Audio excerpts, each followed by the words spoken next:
All right. Let me pull up what needs to be pulled up. There we go. All right.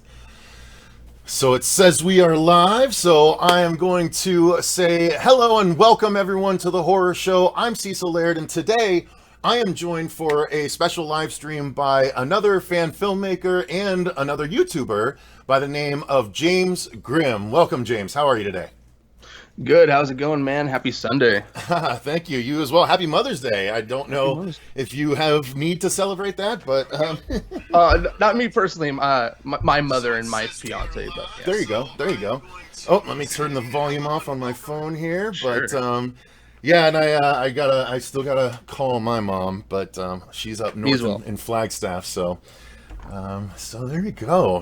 Happy Mother's Day to everyone out there that might be watching and celebrating it in any way, shape, or form. But guys, we are here to just have a little bit of fun discussion today. You know how I like to do my interviews with people. I like to dive deep into other people who love horror as much as I do, into their histories about horror, into what brought them to where they are now with horror, which obviously James, much like myself, has created a YouTube channel and is making fan horror films. So we're not terribly unlike each other, and it's good to have you on to talk about some stuff. Finally, I want to let everyone know the bit of the history that we have. My first exposure to you is you were one of the kind people that actually did a reaction to our Dylan's New Nightmare trailer. So I was greatly appreciative of everyone that did that, and we even featured the video in our video, kind of watching some of them, and it was really nice, and I still definitely appreciate you throwing the spotlight on there. It's something we're very excited to do, and then flash forward a while later, and I end up doing a reaction to a fan film, Halloween: The Devil's Autumn, on another channel. And unfortunately, I didn't probably conduct myself in the most professional manner. I had had some drinks, and I was watching from that frame of mind. And I Okay. definitely didn't make the connection who the filmmaker actually was until the very end, after we had watched the film. And my intention wasn't to be harmful or anything like that, but I was just reacting very rawly to what I was seeing. And yes, I definitely could have been a bit more professional about it. So I did want to at least acknowledge that. I don't want to dwell on it too much, but I did want to at least publicly offer you an apology for the way that happened, sir. You know what's funny is that I was having some drinks too. So when I saw it, I was like, "Oh, what the hell is this?" So, of course, I didn't sound that happy, but yeah, no, it's cool, man. It's all water under the bridge. Move forward, and kind of, I got it. It's cool. Exactly. I mean, I appreciate it. You're a gracious guy. We talked about it after the fact, between us. So we kind of smoothed things out, but I did want to at least acknowledge it publicly, so I wasn't trying to act like I'm hiding anything, because I've never been about that. I've never been the kind of person that wouldn't say something to someone's face that I wouldn't say behind their back, or whatever, however that phrase would go. But I appreciate you being understanding about it, and I'm glad that we could actually move beyond and actually discuss aspects of filmmaking beyond that point. So Yeah. that's what I'm excited to do today, and I am very much interested in your story, because looking behind you, I mean, you are obviously way into horror, just like I am. So I wanna know about how you got to this point. So with these interviews, I always do start at the beginning if I can. So what do you remember being your first exposure to the horror genre? When and how and where and why? I have to blame my mom and dad, but Okay. it's a good blame. No, so my first exposure, I think I want to say was around 4 years old, and it was to Freddy's Revenge, and of course, even today, I love Freddy's Revenge. I don't know if it's just because it's that thing that stuck. It was the ultimate scary thing when I was a younger child, and but then as I was, kind of scared at that time, as I grew up, I started going to the video stores with my mom and dad, and they would go to the comedy and drama section. I'd be running to the horror section, and back then it was only VHS, so you had walls of VHS tapes, and I would just look around, look at the box art, and just be so enamored by what I see. And then it started becoming more. And I started liking what I see. So I asked my mom and dad to rent Halloween 4 and 5 for me, and I'm 7 years old at this time, so they do it. And I remember watching those every single day for weeks at a time, and then it just grew from there. I remember watching little bits of Jason Goes to Hell when I was a kid, Halloween: The Curse of Michael Myers, because I actually hadn't seen Curse of Michael Myers in its entirety, but I watched Halloween 4 in its entirety as well as 5 way before the first one. Mm-hmm. So I would say my introduction would be Freddy's Revenge, and then it just kind of like followed into the Halloween films. So that's interesting. Then that obviously means you got started in the slashers, but not only that, but you got started in, or at least for the Halloweens, kind of the later installments. So, and obviously with Freddy's Revenge, that wasn't the first one. So I think that might have been the same case with me. And I personally don't have that same core connection with the original films in the series. Halloween I do, because it's just flat out the best one.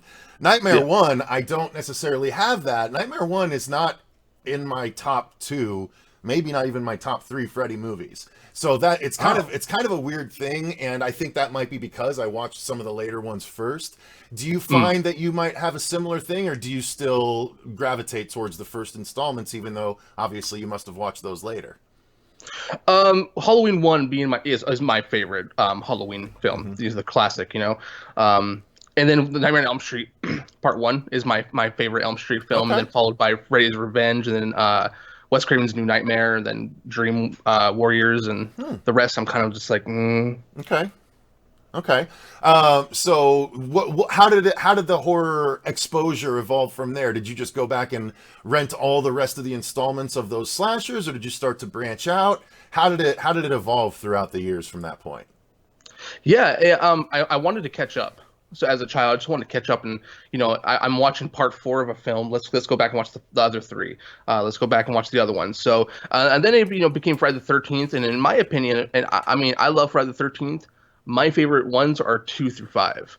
I'm not a big fan of the first one. I respect it, and I cherish it and love it for what it is, because without it, the rest wouldn't be here. But 2 through 5 is my favorite ones. It's I don't know. They're so nostalgic, and I really like Ted White as Jason, and in part 4. So it started branching off, and then I became a really big fan of Phantasm at a young age, and I love Phantasm, man. Some of my favorite stuff. So a lot of this is due to my dad. He was a big influence on the horror movies I watch today. Okay. I didn't realize that you were a big Phantasm fan. You and Fuego would have a lot to talk about, because I think that's his favorite franchise too. I don't see any spheres behind you though. Yet. Okay. All right. I'm gonna get a couple of dwarves. I'm gonna get a couple of blank dwarves and paint them up and put them in the back, hanging out. Oh, nice. Okay, cool. So from there, did you evolve into the other subgenres besides just the slashers? Did you start getting into paranormal or anything like that, or did you kind of stick in the slasher genre? Because I still consider Phantasm kind of slashery. Yeah, absolutely. I kind of tried paranormal films, like The Exorcist. I mean, would you consider that paranormal? I mean, I kind of tend to separate paranormal from demonic, because they tend to be different enough, and yet sometimes they do cross over. So, but yeah, you can go either way. Okay, so demonic pictures, yeah. Like The Exorcist. I haven't watched 2 or 3. I just haven't been interested. Of course, I'm the kind of person, I'm not really into demons and shit like that. It's a genuine fear. Like, really? I'm not religious or anything, but it just spooks the hell out of me. Paranormal films, like Paranormal Activity and things like that. I tried, and I just couldn't. It's just I don't have any amusement. I'm not entertained enough. Interesting. Well, like same with like The Conjuring or Insidious, that kind of thing. That doesn't get you either. Insidious is a whole different beast. I really like the first one, and the second one's okay, and then it started kind of like follow down the Agreed. line. Agreed. Yeah. What about The Conjuring? I'm not a big fan of it. My lady loves it. She loves The Conjuring, Annabelle, and she loves all that, but I just can't. She's also into all those kind of pictures. Okay. Well, since we've already kind of covered, paranormal and slasher, let's just cover. I tend to try and feel out my guests on their thoughts on each of the subgenres. So let's just go through them then. What are your thoughts on the torture porny movies, like your Saws, your Hostels, that kind of movie? It's hard. it's weird. It's really weird because with Saw, I liked the first three. The first three were great, and then as I actually did a podcast recently on this, and I started to talk about how as four progressed onward, it just started to become more and more about the shock factor, and it became less of a shock to me. The first three films I think were really good. I might be a little biased because I saw them in theater. Actually, no, sorry, 2 and 3 in theater, and but those ones just feel more. I get more of the magic kind of feeling from them. Okay. Okay. And what about the Hostels? Did you ever give those a go? Oh yeah, I watched them, and it's not my thing. Okay. I'm the kind of guy who doesn't watch gore just to watch gore. Okay. And even though I've watched, I watch Day of the Dead, Dawn of the Dead, and people are getting shredded and things like that. I don't watch it for that factor. I just watch it to be entertained, and sometimes I'm like a little grossed out. So that's interesting. Well, that actually could speak a little bit as to maybe why we didn't get a ton of gore in The Devil's Autumn. I mean, maybe that's just not something you're focused on, but we'll get to all of that. Yeah. So the next up, I would say, so we got paranormal. We got, you said demonic. You tend to avoid. What about? Hang on, I had another one here. Oh, real life, serial killer kind of ones. Kind of movies. Oh, like movies based on actual serial killers? Yeah, like Zodiac and stuff like that. That kind of skirt the line between horror and thriller. I do like some of those. Like Zodiac as an example is one of my favorite movies of all time. Oh wow! Okay. I love that film. Recently there was this one with Zac Efron where he played Ted Bundy, and it's shockingly wicked, evil, and vile, or something, or something like that. I actually liked it. A lot of people I saw didn't like it, and I thought he portrayed him pretty well. He played a charming kind of character who really had his demons, and of course, the story, from my understanding, is actually in the perspective of his girlfriend at the time, and that's why they didn't go into the brutality of Ted Bundy himself. So, but yeah, no, I'm into some of them. Some of them I'm not really into, like was it Gacy, Bean, ETK.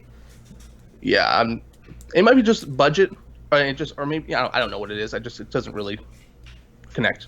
Fair enough. What about the classic kind of movies like the vampires or werewolves? Do you like those kinds of horror at all? It's funny you ask, because I actually probably haven't watched those films in like 15, 20 years. Huh. It's a long time. Yeah. I have nothing against them. They're classic, and they're the start. That's we have to give praise to them for what they are and what they've created for us today. But I don't watch them really. What about the more current evolution of them, like the recent vampire movies or the recent werewolf movies, like The Howlings or Bad Moon or stuff like that? Do you get into those at all? No. I think when it comes to vampires, I'm pretty limited. I like Blade. Okay, all right. And then finally, creature features, monster movies. Do you get into those at all? I'm not a big monster fan. Okay. I would like to paint them, but... So yeah, okay. So you're pretty down the lane with the slashers subgenre. That's pretty interesting. Okay, so then let's see. Next up, I would say, how did that horror love and what have you progress into the YouTube channel? Actually, before we get there, what came first, the YouTube channel or the collecting of stuff behind you? I want to say the YouTube channel. I feel like I had stuff already, but not like this behind me. I had some stuff, but it just wasn't very much. I think my first video, I had like a broom stand back there. It was just like a mop and a broom and some other stuff. And it was just silly. I just, it was like one of those things where I couldn't even watch it right now. I'd probably just laugh my ass off the entire time. Yeah, no, and then it started just building up as, the last year and a half progressed, and then I started actually painting my own stuff rather than buying other people's work, doing my own work. So yeah, we'll get to that too. What then, if YouTube channel came first, what drew you to doing that? What inspired you? What did you want to create with it? What are your goals with it? Let's talk about that a little bit. Sure. Yeah. No, I'm a huge Halloween fan. Like, I don't know if you can tell, but I love Halloween and the character of Michael Myers and so on and so forth. And so my channel's been created since 2007, but it wasn't until 2018 when I started actually releasing content like this. And I would say Dave McCrae was one of the inspirations for it, because I hear how he talks about Halloween and his love for the series and his opinions and his thoughts, and I see how people interact with him, and I was like, you know what? This is something I would want to do. What am I so scared of? Let's just fucking do it. Can I swear on here? Yeah, absolutely. Cool, let's fucking do it. Yeah. I decided to do it, and it was awkward watching those back, and yeah, he was one of the inspirations, and on me talking about Halloween and horror films, and now I have a couple buddies I do a podcast with where we talk about horror at least once a week. We try to, especially in quarantine now. So yeah, that's just kind of how it started. So how often do you try and release content? Once a week for the podcast, and then what about other stuff? You know, it's really weird because it's not consistent. It's especially during filming of the film. I was very inconsistent with the content I'd release. Right now, everything's been pretty much the podcast, like just everything. I've been meaning to update Scream updates and this and that, and I just haven't done it. I gotcha. So what are your ultimate like goals with the channel? Do you have like something that you just want to be like a guy talking about Halloween that's like a go-to source, or do you want to kind of grow your fan film community on here? What are you trying to do with it?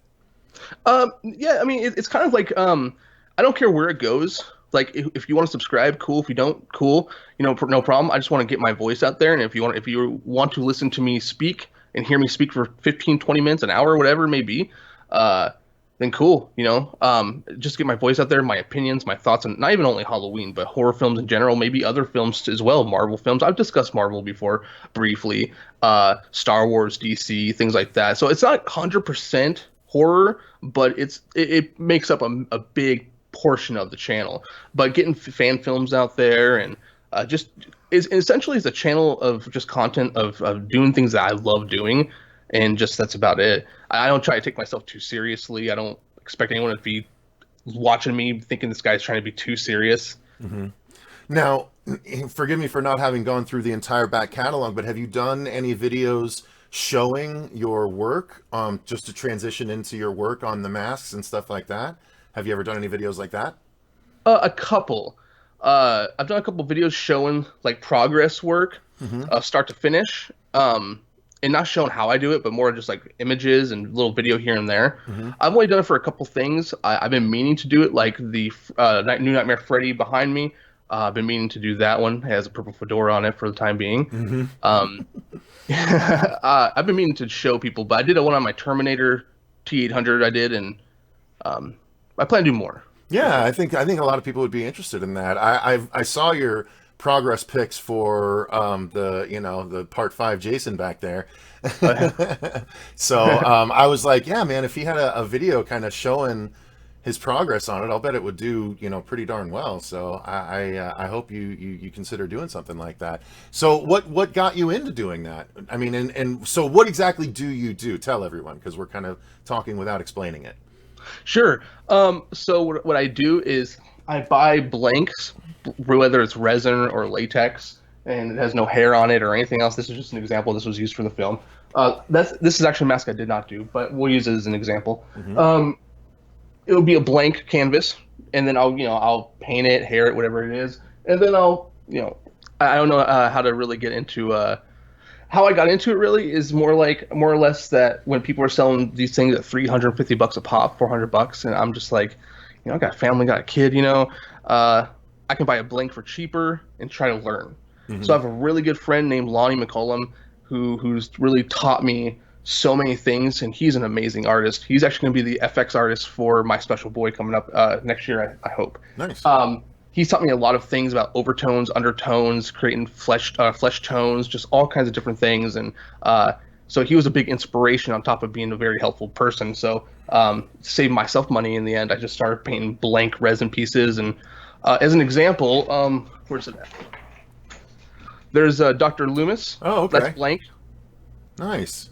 So I'm going to Dremel out the eyes, and then I'm going to paint it, and then I'm going to put acrylic eyes in, and then I'm going to put a beard on it and oh wow, make it look like Loomis. Oh, neat. Okay, so you buy them for display purposes then, like the ones in the back there. Is that T800 the one that you did? Yeah, Yeah, that one right. Yeah, Yeah. I did that one. Oh, that's That was awesome. blank, just like that one, just white. Wow, really? Okay, yeah, that's some skill, dude. How long did it take you to get good at doing that? I started August of 2019, Okay. Wow, really? like full Damn. time. Yeah. Wow. You've progressed quite rapidly then. I mean, is that something that you were doing in school? Like, were you always good in art class and stuff like that? No, no. I wish. I wish I was like a artistic kind of guy. I play music, but that's about it. My daughter's the artistic one. She kind of drives me as well because she's really good. She's only 7. Oh, that's cool. What kind of music do you get into? Metal. Really? Metal music, hard rock, play guitar, bass, drums, keyboard.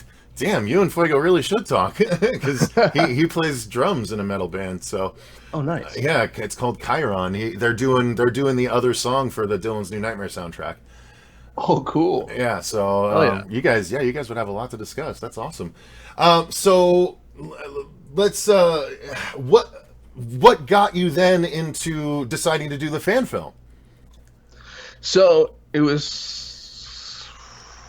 it November of 2018 that we did The Blackest Eyes, which was like this little fun little. It was supposed to be fun. It was supposed to be me, my buddy Adrian, and a couple of us, and we're supposed to come to my pad for Halloween, and Michael Myers comes and kills us. Whatever. So all kinds of people. Well, everyone who was assigned to the project backed out, and me and my buddy were just like, hey, let's just do, me and you, we'll make a whatever length film and put it out, and just it's all for fun, and it's very visible. 2 guys just having fun, drinking beers, and running from Michael Myers or whatever. And I feel like the moment that was released, I was like, I'm happy with this, but I feel like we could up the ante a little bit. So I feel like production started the following day after the release on YouTube. So I think I started the script, and I was doing a video recently on this. I think yesterday, actually. Yeah, yesterday. And the script is so different originally than how the film turned out, which is unfortunate because we have some crazy, crazy things, and I think I was just being way too ambitious. But especially with no budget, just and then filming with the phone. But yeah, and then I wanted to make this film everything that the last film did not have, and I tried, and I was a little limited with what I could do. And I agree. I remember listening to you guys. It's a little long, dude. It's like almost as long as Halloween Night. It could have probably shaved off 15 minutes. And what's funny is that we shaved off like 10 minutes or more. Oh, really? So it was going to be like an hour and 8 minutes or something. Oh my goodness. Yeah, So- you guys went hardcore with that one. You had a lot of stuff in there for sure. You were trying to go for it. Yeah, I was trying. And it is what it is. I'm hoping to correct any mistakes I made with this film and then apply them to my next one, which we hope to release next year. It's not a perfect film by any means. I never went to film school. I took film in high school, and I was chasing a chick, so I never really paid attention. And eventually, we were together. So Nice. long story short, but yeah, I never really learned anything about film. I watch what people do. I watch fan films, and I try to just I try to step it up. And I remember watching you guys, and you were saying you think the director has too many hats, cinematography, whatever it may be, and you guys are right. I think that was kind of a pressure too, and I think the editing could have been better. The editing wasn't the brightest spot of the film. I'll tell you what. I'm not. It's all a learning process, bro. It's all a learning process. Yeah. Absolutely. Yeah. But yeah, no, it was a fun process. Me and my buddy were filming on, like 3 days before Christmas, the one where I have my long hair looking all savage. Oh yeah. And we were like moving reefs, and like we're trying not to shoot the Christmas tree, and so it was cool. No, and that's the thing. Like, you guys definitely should be applauded for completing a whole movie. A lot of people haven't done that, and especially that length of one. Technically, I still haven't completed a film that length, but it's about getting to the point where you kind of your limits, how far your budget can realistically take you, and what do you really want to accomplish with the film? Do you want to just have a fun time with your buddies, just kind of making something together? Because I definitely went through that period too. I mean, we actually did you can go to our channel and see a number of things on it. First off, our very first actual horror short is not good. Very not good at all. Like, quite frankly, like. And but then we did Sweet, which was our first actual fan film, which was a Stephen King, fan film that he co-created American Vampire. So we did a Old West vampire short, came to 9 minutes. We put about $2,000 into it. So there's production value there. Like, Right. So, I just was like, okay, if we're going to do this, we're going to do it right, or as right as we can. And then, that was a $2,000 budget for a 9-minute film. Now we're on to making Dylan's New Nightmare, which is going to be a 25-minute film, but we raised over $30,000 to make it. So Crazy. you gotta scale up as you go to really make it right, or at least in this case, because, 30,000 could make probably an hour-long Halloween fan film. But yeah, about a half-hour Freddy fan film, because there's just always more involved in a Freddy movie than there is in Halloween, and a bit more than in the Jason ones too, because Jason usually goes for gore. So it's about knowing kind of what you can accomplish. But getting back to what you were saying about all the hats, yeah, I'm glad you kind of saw the point we were making, because having all those hats puts so much pressure on you, and it means that all the creative energy that should be going just into making the best film as a director that you can, it's getting spliced off, right? And so you're not really focused where you should be, and it's not through any fault of your own, because I'm guessing that otherwise the whole project wouldn't happen at all, much like stuff that I've worked on, Yeah, it was one of those things, and I fault no one on this production. I had the equipment, like I already had it. Like I already had a computer that I built, my own PC. I already had this really pretty solid rig. My sound designer and my original co-editor backed out of the project. They had to move. They moved away to LA, and then my makeup effects artist / lead of the film dropped out due to some extremely personal reasons, some life-threatening kind of situations. But so there was actually a lot of things that went down in the making of the film, which is why the film kind of somewhat came out the way that it came out.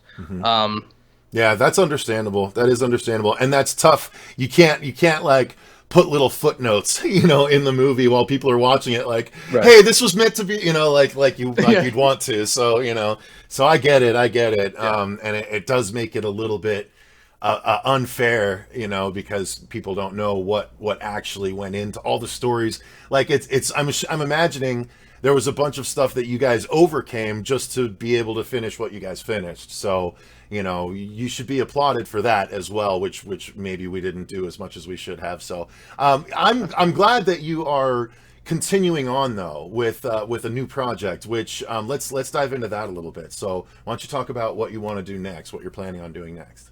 So the next project is going to be called My Special Boy, a Friday the 13th fan film, and it's not a continuation of Friday the 13th Part 2, but it's going to we're going to retain that aesthetic in a way, and we're gonna bring back Sackhead Jason. I haven't seen Sackhead Jason on YouTube. I haven't seen a fan film. I mean, I'm sure they're out there somewhere. I just haven't seen them. Or wait, no. I think I might have seen one, but with a production value. I mean, this one we're looking to actually build a budget. We're gonna take this one slow. We're not gonna rush anything. We want to release it August 13th of 2021, but that's not set in stone, because in the end we want to make sure that whatever issues we have with the last film, we want to correct those and make things a little tighter. Just like you're saying, Dylan's Nightmare is going to be 25 minutes. We don't want to exceed 30 minutes, 35 minutes. We don't want to exceed. We don't want to make a 52-minute film. We want to make a tight 30-minute film. So we definitely want to bring back that look. Potential spoiler: we want to bring back Pamela.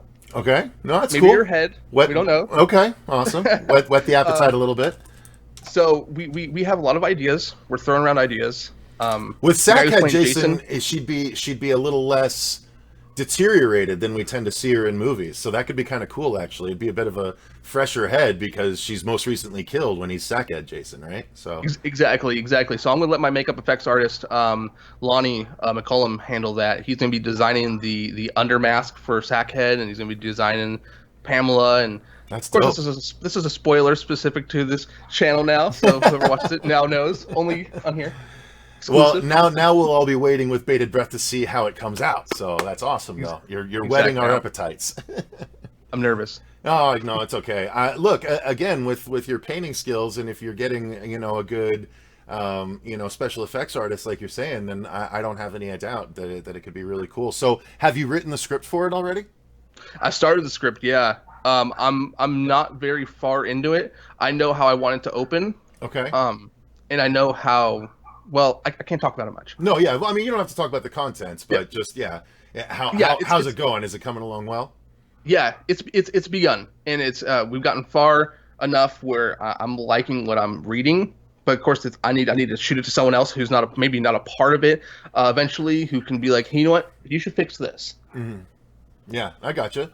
Yeah, it's always good to get out feedback. Make sure it's from someone that isn't gonna leak it or anything like that. But yeah. It's always worth getting another pair of eyes or two on the material. I mean, honestly, Dylan's New Nightmare didn't go through a major script overhaul, but we did 4 separate sessions tackling each like 6 pages of the script. So we literally took 2 hours for every 6 page. We read through the 6 pages, and then we went through like line by line, how much better can we make this, and how can we make it tighter. And if you put that kind of time into it, it only helps, because now, like before, I was happy with the script. Obviously the script was good enough to lure everyone else in, but now I think it really sings. Like, I think every scene has a real purpose, and everything that happens has a purpose, and it's exciting. And when you get to work on that in a collaborative way with the right people, that part can be really, really fun too. So you should try and build that in, if you have the time, to your production process. Exactly. Now, why did you choose to make it 25 minutes? It's just, it's kind of what the length came to. I never really aim for a length when I write something. I just write until I feel like it's done. When I write, it's weird. I just sit there and I think about, like, I watch the movie as it occurs in my head, and then I write what I just saw, kind of like scene by scene. And the dialogue just kind of comes to me, the jokes I write very conversationally. And so that's kind of how things, because I've been reading comics for so long at this point. Nice. Big comic book fan. And so I kind of get the progression of dialogue and stuff like that really well. Or at least in my opinion, I do. I don't want to, I'm not by any stretch saying I'm a great screenwriter or anything, but I wrote a good enough script to attract the right people, and now they've helped, make it as good as it can be. But yeah, I mean, when I finished it, it was where it needed to be. Like, it was a natural breaking point. I knew we were going to have to limit it budget-wise, because I knew out of the gate, as our first film, Vince raised, I think, $17,000 for the first Never Hike Alone. And then, and for his second one, he ended up in total raising over $100,000, I think, on the campaign. And so that's for his second one. And we managed to raise 30 for the first one. If people like it like they liked his first one, then hopefully we can plan for even bigger for the second one. And maybe we can film 2 parts next time. Ultimately, we're going to try and make it either 4 or 5 parts, so in total it is a full-length feature that we can collect on a disc for people.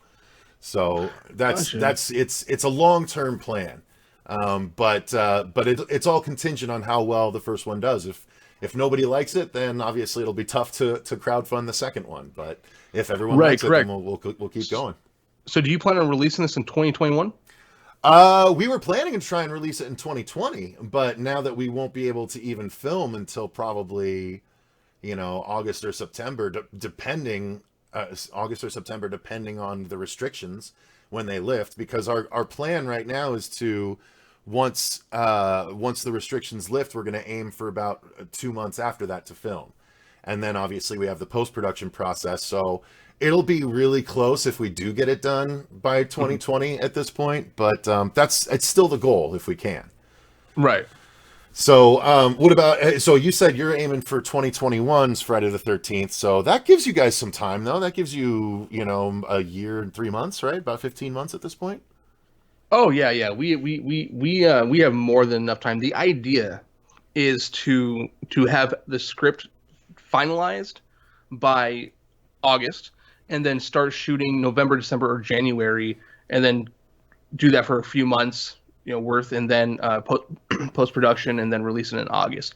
That's the idea. Right now, I'm looking at places. I know that there's a place nearby where they shot some scenes from Friday the 13th Part 4 that we want to jump on that and try to film there. We have some really cool places locally where I'm at, nearby, 25-30 minutes away, fairly close, where I want to shoot some scenes where it's going to feel very much like a Friday the 13th film. Whereabouts in California are you? I'm by Santa Barbara. Oh, okay. So where Andrew Leidy is. Yeah, so you won't run into terrible weather issues during the winter or anything like that if you needed to shoot some during then, would you? Oh, well, it's funny you asked that, because we filmed some of the Halloween the Devil's Autumn in January, and it ended up becoming like low 30s. Oh, really? And some of the cast were really freezing their asses off. And I'm not from California. I'm from Michigan, Minnesota. Lived in both of those parts, so I'm used to the snow and the cold, and so it wasn't really much to me. Yeah, it's different for us. I mean, I was helping Vince finish up snow in Flagstaff not too long ago, and man, it got super cold there. But I'm an Arizonan, so it doesn't take much to make me super cold. So let's segue out of this and segue into just horror in general here. And then anyone that's watching, if you guys want to comment with any questions for James that you might have about making either Halloween, The Devil's Autumn, or his upcoming My Special Boy, we can start lining up some of those questions. But is there any question? Yeah. Do you hear that dog barking? Yeah. I'm sorry, man. My neighbor's dog is... It's okay. It's barely. I mean, it's just it gives it life. No big deal. Okay, cool. So, are there any current trends in horror that you either like or do not like in movies that are coming out recently? I'm not really a fan of jump scares. Okay. I think it's like the thing now. It's like people want to use it as a way to scare people.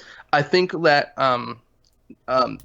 they should definitely start taking a more classic approach. Now, I don't know if it has anything to do with the way the youth's brains are working nowadays, their attention spans. If they are required to have this jump scare to really be intrigued by something to kind of get them into it.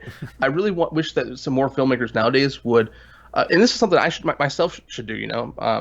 Is allow other things to scare you. I don't know how to really put my finger on it, but dive away from the jump scares and kind of allow natural things to scare the shit out of you. I don't know what that was. Natural thing to scare the shit out of you. Yeah, it's good shit.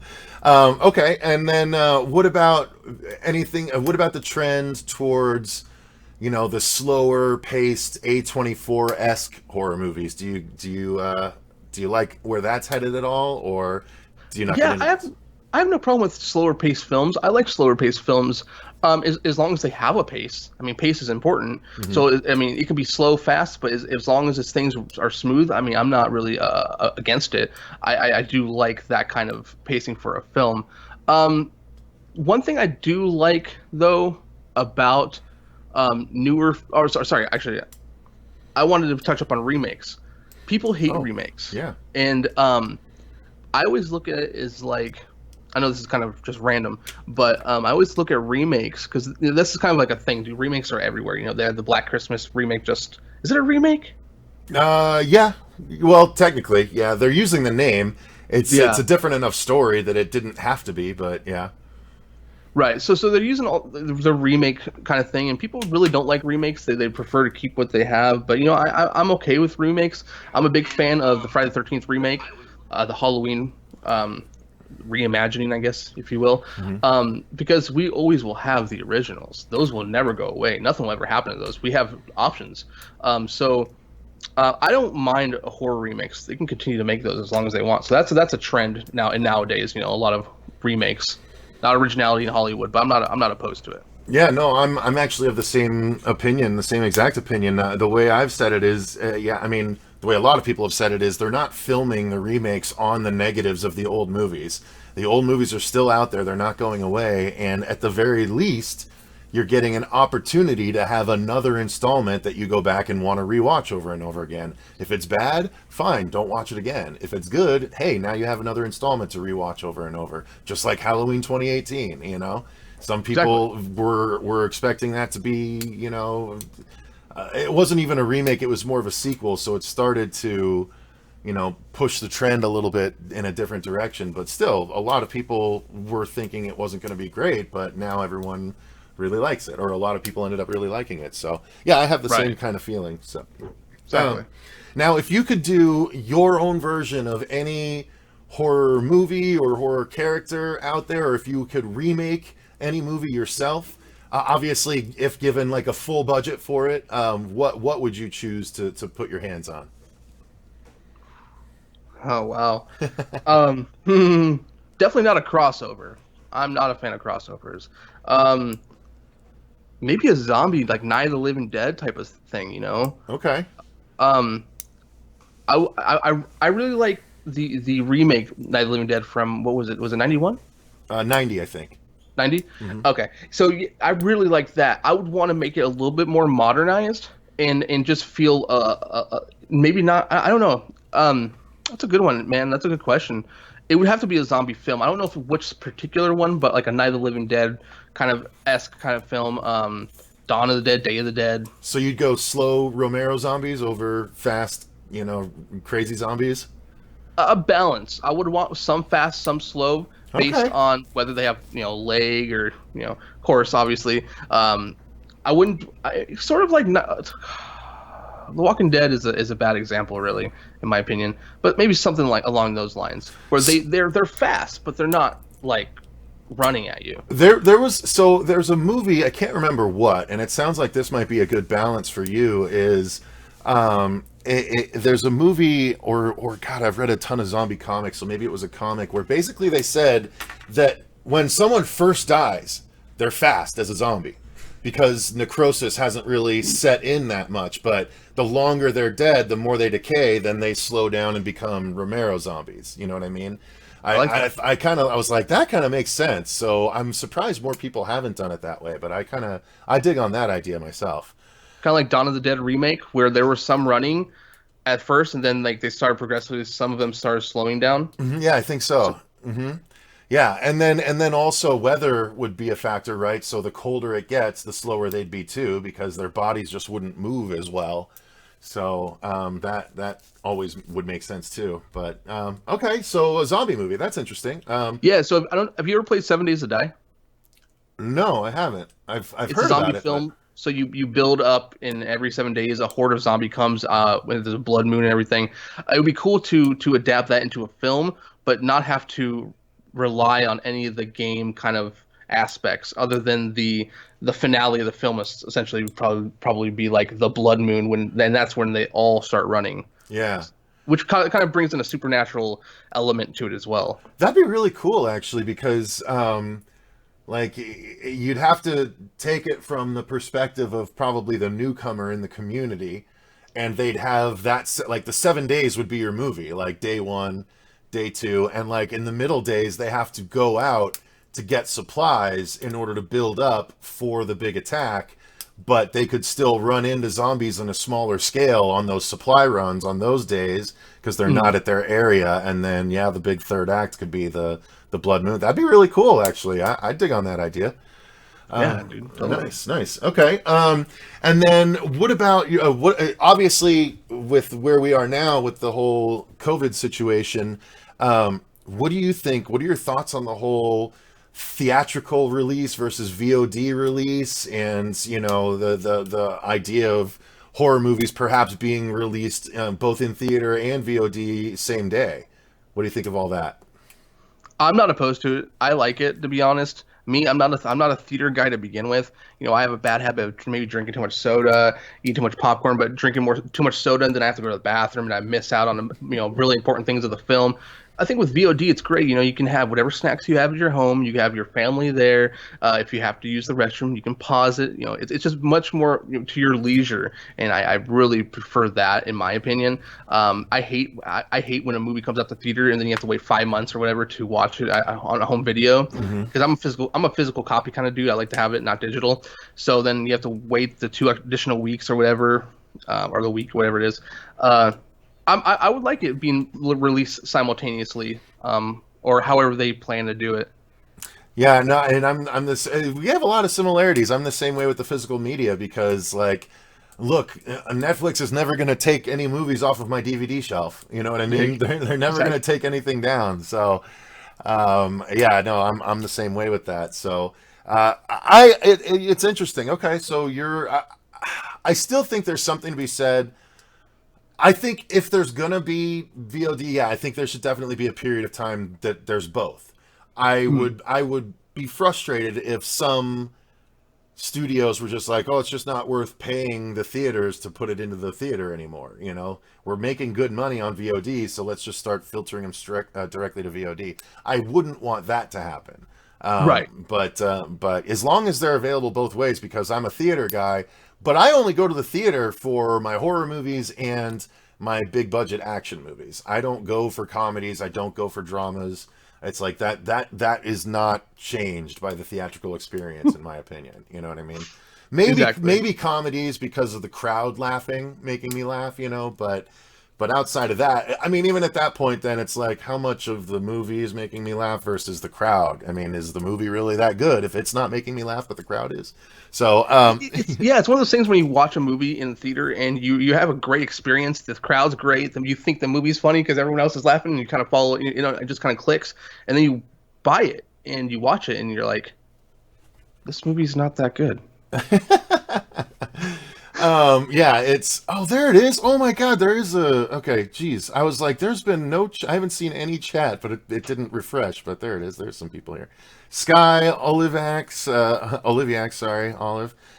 Ray D, Jason Nike, Kenny 525, Robert Dool, they're all in the chat. They've been checking it out. So sorry guys, I didn't address you sooner. It was blank up until now. I was like, damn, there's not a one person that's wanting to comment right now.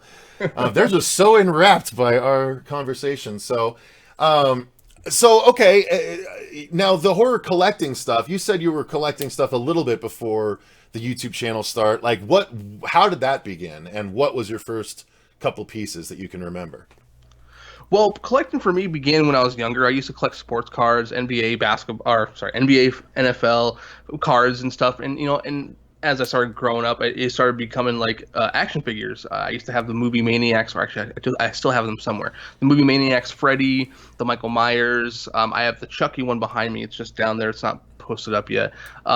And then it started becoming Funko Pops, started becoming the thing, and I need to get this exclusive and that exclusive, and then it dived into NECA figures, which I have a bunch of them down here. I need to like rearrange and create shelves. And then it started being like, oh, I want to start collecting posters. Oh, then I want to start collecting steelbooks. And some of my favorite steelbooks that I have are from Germany, and it's Halloween 3, 4, 5, and 6, and they're all sealed, and they're pretty rare to get. Wow. Are you ever going to unseal them? Never. You're the guy that won't take the figure out of the box, huh? Okay. Exactly. Well, sometimes I made mistakes. Fair enough. Okay, and so let me ask you a question, and I don't. This is going to be kind of. This question stems from what happened with our watching of the fan film, but. Because I think it's an appropriate question to ask. Sure. Should there be a difference in critique for something based on its budget level? Or should you, if someone is presenting something as a film, should it be critiqued like every other film? Or at what point, at what level is there a threshold where you have to start taking into consideration what went behind the scenes and stuff like that? It's a hard one. Because there's a good argument for both. That anything that's put out into the general public for them to view, see, whatever, hear, has you should expect it to happen regardless. I think there should be a level of how hard constructive criticism can be. I don't want anyone to sugarcoat things, but at the same time, I want it to be at least come off as respectful and not damaging. And I feel like, like I said, it's an argument for both. I think it should have you should be able to critique it whether it had a budget or not. But it all depends on what critique it is. It has to, I think there has to be a respect level. Like, how do I say it? I don't know how I want to put this, or say this or phrase this.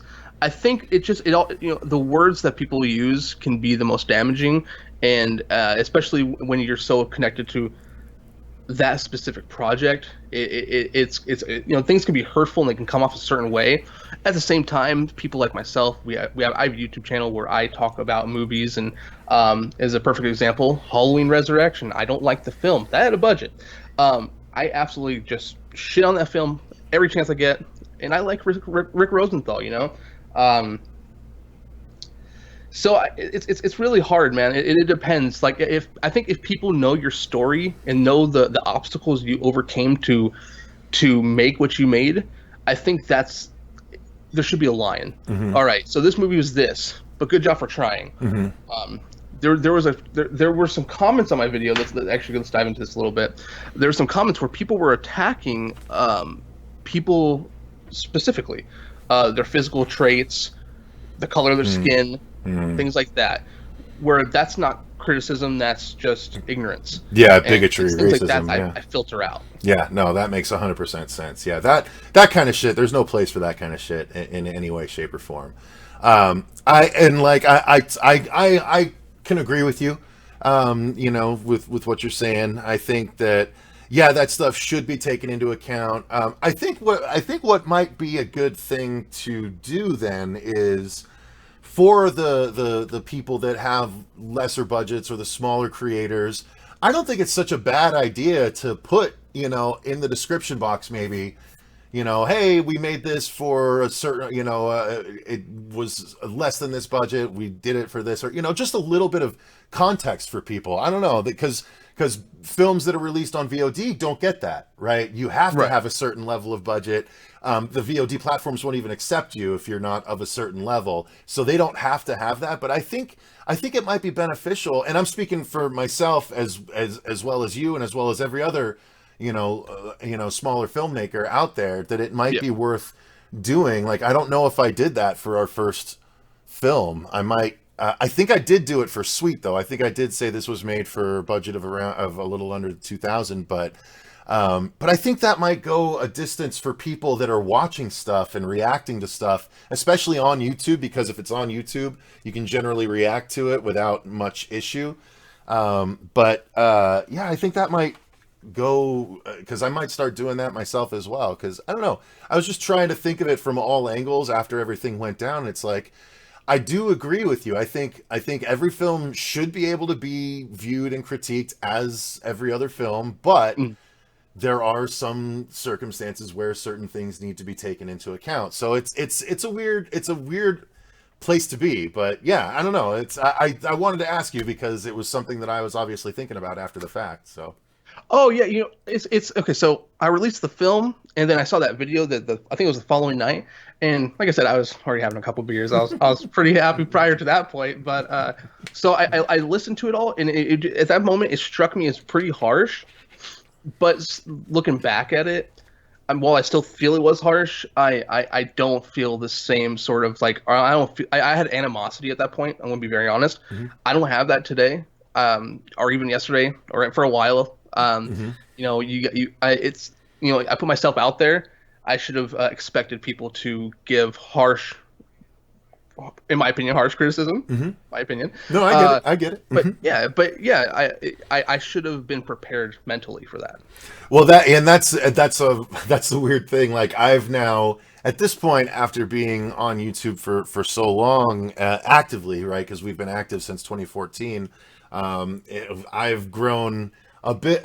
Well, I don't know. I've grown somewhat of a thick skin to a lot of that stuff. Like the stuff that's like, I still get on a regular basis. Oh, the fat guy doesn't know what he's talking about and shit like that. Eventually you grow a skin to that kind of stuff. But when it's something that you're very close to, like a film that you've spent a bunch of time on, I can imagine, like, I'm fully expecting to get, like, I'm fully expecting Dylan's New Nightmare to get a certain level of shit just because of my involvement on it.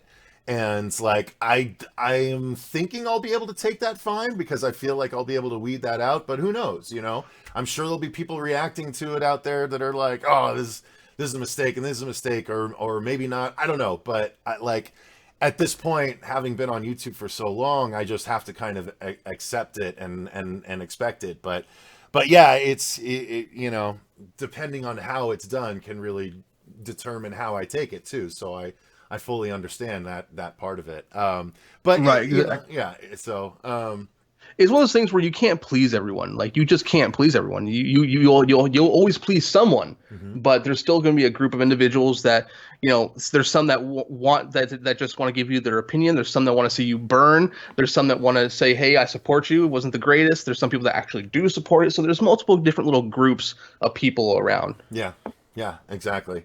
We're getting a couple of questions for you. Sure. Jason Nike says, it'd be nice to see Sackhead Jason again, so they're excited about that. Will My Special Boy tie into the rest of the franchise, asks Roy D. We don't plan to do that. We kind of want to take like certain things, certain elements from part 2 and maybe some of the other films, but then create our own story with new characters and not really... I mean, there was talks about, what happens between part 1 and part 2? Like, I know that during our teaser that his clothes look super clean. That was because me and my buddy went to Walmart and then Home Depot to get the pickaxe. So we got the clothes and the pickaxe, and we just threw it on real quick, or had him throw it on, and we just filmed some scenes. And I kind of put it together like the day or the 2 days before the March 13th date, and so it was all just really sudden. Like we had prepared for, and we had an idea, but we just went out and we said, fuck it, let's go to Walmart and let's get this shit. And and I had just got the Samsung Galaxy S20 Ultra, so I filmed it on that. Which kind of it's weird because some of it doesn't look. Some of it looks compressed, all weird.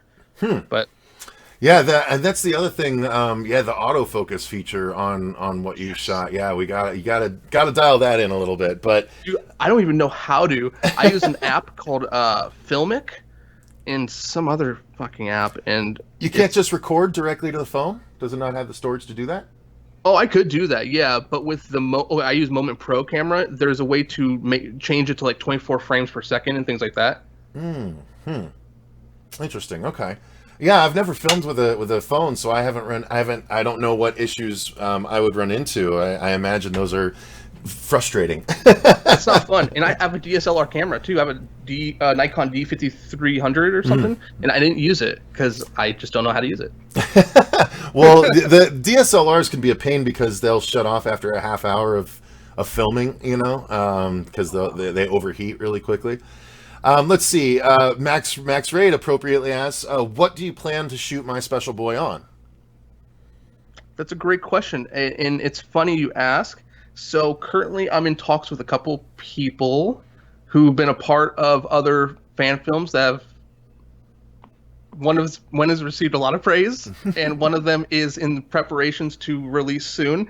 I can't really give much, but I'm in talks with a cinematographer from one and an actor from another. And in regards to the cinematography, the guy I'm talking to right now, he's based out in Rhode Island. He's willing to come out to California to do this. Oh, wow. And he has the equipment.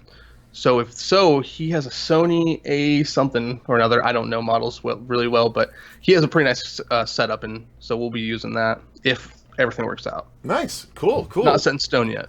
Yeah, you've got a little bit of production time before you'll have that stuff nailed down, yeah. I'm sure. Max Raid also asks, what would be your ultimate dream fan film to make if you could make whatever you wanted? A Phantasm film. Really? Okay, that's interesting. I've never seen one. Yeah, I've never seen a Phantasm fan film. Have you? I mean, I don't think I have either. That would be really complicated though. That'd be really tough with the centuries and everything, Yeah. Yeah, that's part of why, like, when I was trying to decide what I wanted to do, my favorites are Chucky and Freddy, but Chucky, I was like, that sounds too hard. It sounds too Yeah, Charles, complicated. dude, it looks insane. Oh my god, I'm so excited about Charles, dude. I really am. Like, I hope they got what they needed out of the most recent crowdfunding campaign, because I want my Blu-ray. I want to see that stuff. Yeah, 100%. But I don't want to put the effort into making a doll horror movie, because to do that right, that'd be so hard. Sounds expensive too. Yeah, well, figuring out how we're gonna do a couple of the things I want to do for our Freddy movie is already stressful. Like, I literally had someone. I had Dave in our script reading at the end of the meeting. He was like, "I just was wondering, how are we gonna do this?" And I was like, well, we have some ideas. We're gonna try our best. Just have faith. We're gonna work it out. So we'll see if we can pull off what we want. But yeah, you gotta basically go in planning big with backup plans. You gotta have backup plans. If you can't achieve the big thing you want to, you gotta have something that'll work instead, but not be like a real pale comparison. Yeah. Max also asks, for Cecil, what are you looking forward to the most with DNN? Making a Freddy movie. I mean, making a sequel to one of my favorites with someone involved from the original is really exciting. So I guess that. Plus, developing the relationships with the team that I've put together is exciting too. And then let's ask you the same question though. For my special boy, what are you most looking forward to, and what are you most worried about? I'm most Without looking spoiling forward anything, to obviously. the kills. Okay. The kills. And there will be blood. All right, that's what I want to hear. There you go. That's what I want to hear. Is it going to be strictly pickaxely, or is it going to be some variation there, or have you not determined yet? There's going to be lots of choices. Oh, awesome! All right, cool. I have a question for you. So, okay. I watched your teaser for Dylan's New Nightmare, and so this does take place right after New Nightmare? It takes place 25 years later. Yeah, exactly. So it's a direct follow-up. So, is that Freddy we're looking at, or is that a demon? It's so basically. Is this a spoiler? No. I explain it in. I put out a video called. I think it was Dylan's New Nightmare: The Story So Far, where I basically talked about how it fits into the continuity, and basically, when Freddy exploded, Demon Freddy exploded, his essence went into Dylan's mind before they escaped, just before they jumped and got out. And so, having just been defeated terribly, he has been hiding in Dylan's brain for 25 years, feeding on his natural nightmare energy, gaining strength. But as he's done so, he's been using imagery from Dylan's brain, which Dylan watched some of the early Freddy movies in New Nightmare and then saw the new Freddy. So it's kind of he's now gathered, his essence has regathered into this kind of amalgamation of a couple of different versions of Freddy. So he's still the entity though. He's not Freddy Krueger, he's the entity. Okay, so I was wondering why he wasn't in a trench coat kind of style. Yeah, well, that may happen. That may happen. I hope. Yeah, no, we our costumer has some cool stuff that she's working on. So yeah, we're excited about it. We're definitely excited about it. What are you most worried about with My Special Boy?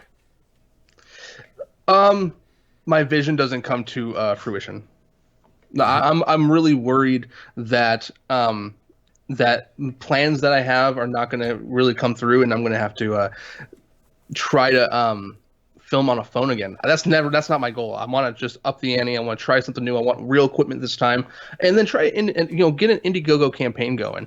And that's probably the big fear too. If I can't show someone something that they're interested in and they don't want to help back it, that the Indiegogo campaign goes nowhere and that becomes a failure, and then I have to think of plan B on how we're going to do this. Yeah, I would say just aim conservative for your crowdfunded campaign. You know, don't try and build a movie that's going to cost $20,000 to make for a Jason movie. You should be able to make a Jason movie for, you know, a good amount less, because there's just not that many crazy things involved. I mean, unless you're getting really nuts with the kills, which, you know, by all means, don't limit your vision because of it, but just try and keep it, you know, keep it in mind as you go.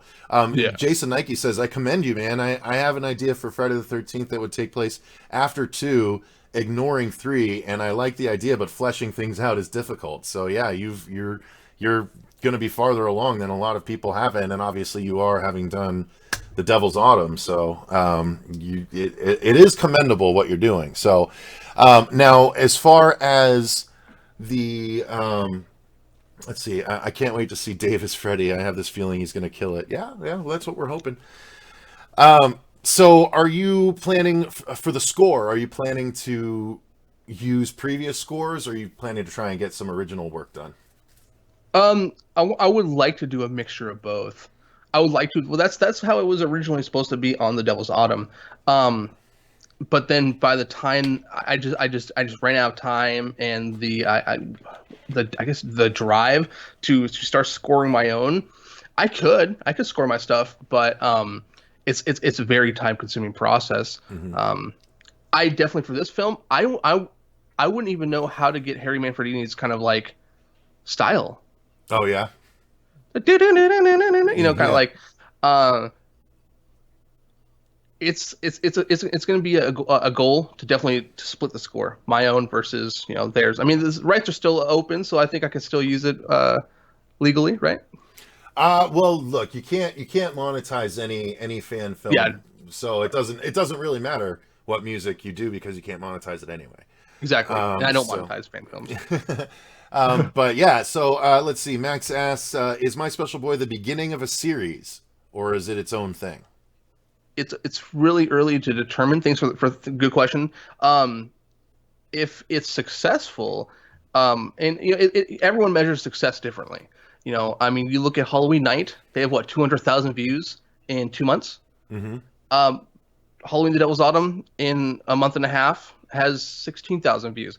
In my opinion, my 16,000 views is pretty successful to me. And of course, while 200,000 is amazing, I feel like 16,000 is a nice feat, because I came out with a film a year ago that's at 25,000. So we're getting ready to kind of crush those numbers, and just I want each picture to be bigger, and you know, hopefully that's just a trend that continues. Yeah.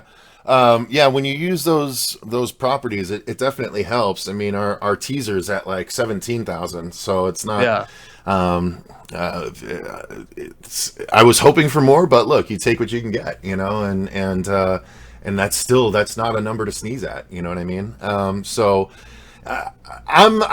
am excited about seeing what you guys have coming down the line, especially knowing that you're, you know, taking on, you know, a good crew and gonna put everything you can into My Special Boy, and I like the idea that you've got running with it too, so I'm excited about it. Do you have any other projects or anything you want people to keep an eye out for? The link to James's YouTube channel is in the description box if you guys want to go subscribe to him. Please go do so. So do you have anything upcoming that people can look out for? Yeah.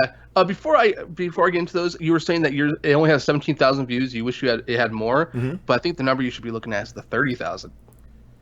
What do you mean?